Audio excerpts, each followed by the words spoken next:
et Yann, nous recevons maintenant des informations du ministère de la Défense du Qatar.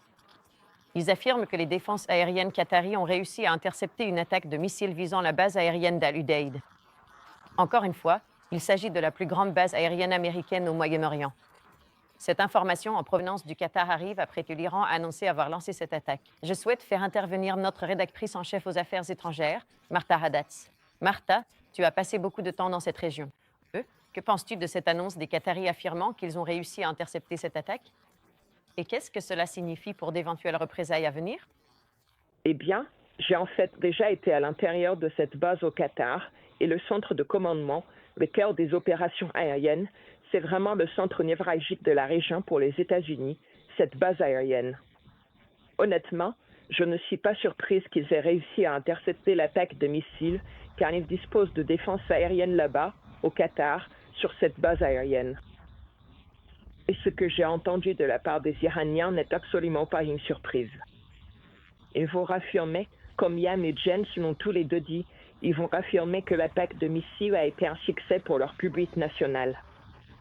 Ils ont été écrasés ces derniers jours par Israël, par les États-Unis, et ils doivent, d'une certaine manière, sauver la face. Et je pense que c'est un vrai problème aussi, dit Anne. Que vont-ils faire maintenant?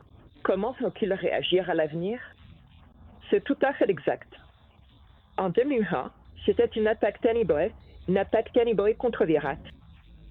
Yann était en Irak à l'époque, moi j'étais en Iran, en train de faire des reportages là-bas, en gros derrière les lignes ennemies, lorsqu'ils ont lancé ces missiles vers la base aérienne en Irak, et cela a laissé 100 soldats avec des traumatismes crâniens légers.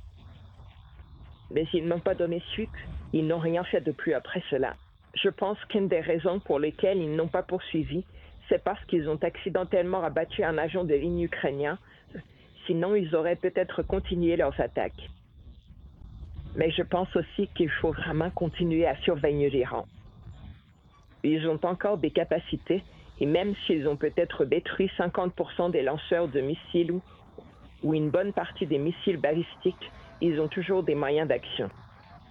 Et si ces missiles continuent d'arriver, s'ils visent l'Irak, s'ils visent Bahreïn ou d'autres bases, ils finiront forcément par avoir du succès. Et revenons à ce que le président Trump a déjà dit par le passé. Il a clairement affirmé que les États-Unis répondraient avec force et que les États-Unis et Donald Trump se trouvent certainement dans une position où ils devraient mettre cette menace à exécution également.